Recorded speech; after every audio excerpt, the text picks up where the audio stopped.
آپ نے درجنوں لوگوں کا دل توڑا ہے اور آپ کا خیال ہے میں کثرت سے درود شریف پڑھوں گا تو معاف ہو جائے گا۔ کثرت سے درود پاک پڑھنے کا ثواب تو ملے گا، طبیعت میں مٹھاس بھی آئے گی، حضور راضی بھی ہوں گے، پر وہ جو اس کا دل توڑا ہے اسے معافی بہرحال مانگنی پڑے گی، اس کی دل جوئی بہرحال کرنی پڑے گی۔ میرے عزیز، نبی پاک علیہ السلام نے وضاحت فرمائی۔ حضور فرمانے لگے صحابہ سے بتاؤ میری امت میں مفلس کون ہے؟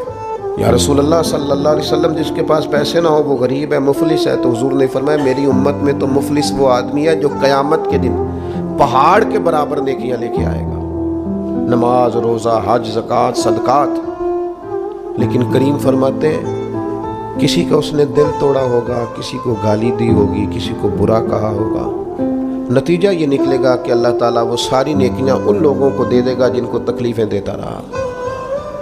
پھر بھی اس کے ذمے حقوق بچیں گے تو اب جن کو تکلیف دی تھی ان کی گناہ اس کے ذمے ڈال کے پہاڑ کے برابر نیکیاں لے کے آنے والا آدمی بھی دوزخ میں چلا جائے گا۔